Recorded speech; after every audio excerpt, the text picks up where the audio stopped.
Hello, I'm Jennifer Dankers, and I'm a member of the Comprehensive Heart and Vascular team at Mid-Michigan Health. As a certified nurse practitioner, I'm also the coordinator of Mid-Michigan's Heart Failure Clinic. The management and treatment of heart failure includes a combination of lifestyle changes, medications, medical procedures, cardiac rehabilitation, and in some cases, surgery. Lifestyle changes can often improve or control some of the factors contributing to heart failure. These can include eating a heart-healthy diet that is low in sodium and fat, avoiding and limiting caffeine intake, regular exercise, which may also include a cardiac rehabilitation program, reducing stress, not smoking and avoiding exposure to secondhand smoke, not drinking alcohol and limiting intake to no more than one drink 2 or 3 times a week, weighing yourself daily, as a sudden increase may indicate a fluid buildup related to heart failure. Also, keeping track of symptoms and reporting any changes to your provider. Having regular checkups with your provider or through the heart failure clinic to monitor your condition. A number of medications are prescribed for heart failure, and most patients will take more than one drug. The purpose of these medications are to dilate blood vessels, strengthen the heart's pumping action, and reduce water and sodium in the body to lessen the heart's workload.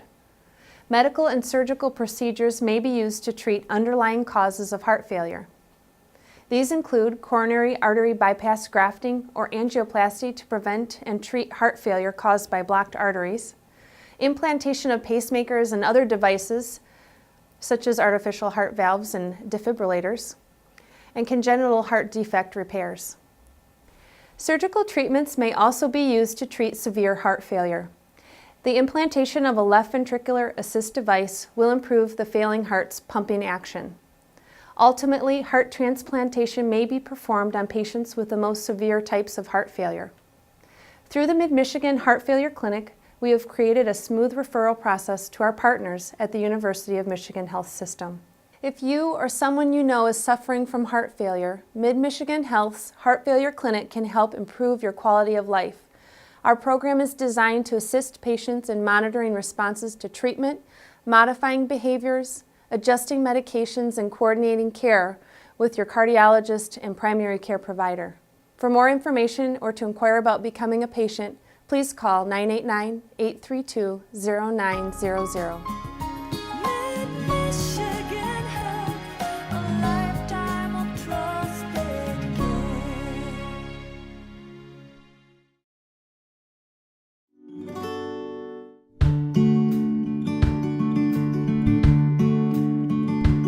I was having trouble getting up flights of stairs, and I went to my doctor and he put me right in the hospital. I was diagnosed with congestive heart failure, and I received a pacemaker defibrillator at that time. I did very well for a few years, but then I began to have trouble breathing again.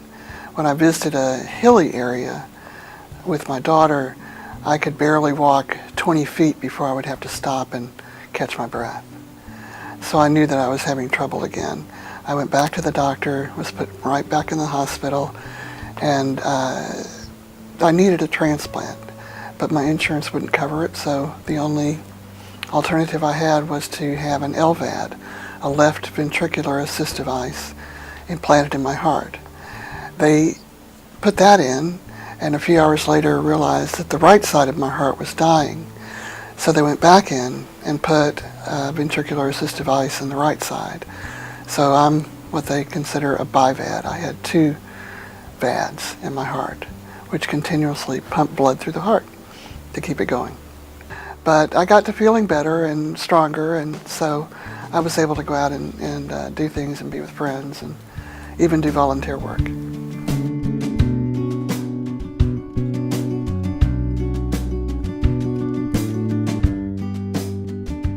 So they put me on the transplant list, and actually 10 days later, a heart came in. And I, of course, burst into tears when they called me because it's such an incredible gift. The main thing is that I have this nice steady heartbeat all the time. I don't have any more arrhythmia. It's just, I love to look at the monitor when I go see the doctor, and it just, it beats like it's supposed to do because it's a very strong heart. So every day I think about different things that I can do now. Like when I was in the hospital recovering from the VAD surgery or recovering from the transplant surgery, I a lot of times couldn't get up and just take a walk. And now I can do that. So I think about just the little things each day that I can do, and some of the big things, like driving a car again, being able to exercise. I couldn't do any of that beforehand.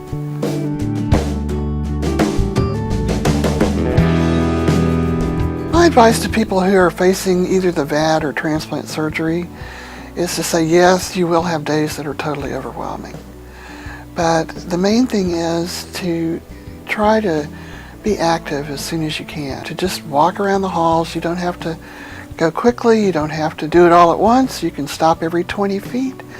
But get up and move. That's the main thing. I found that to be so helpful in my healing.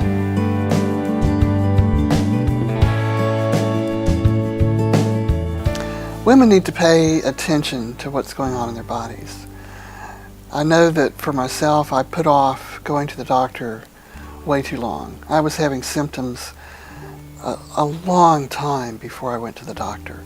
And so by the time I got to the doctor, they wouldn't let me go home. They put me straight in the hospital each time. So I really encourage people to listen to their bodies. We're aware of what's going on and not ignore it. Women are dying of heart disease way more than they're dying of cancer. And people need to get a handle on that. People need to realize that.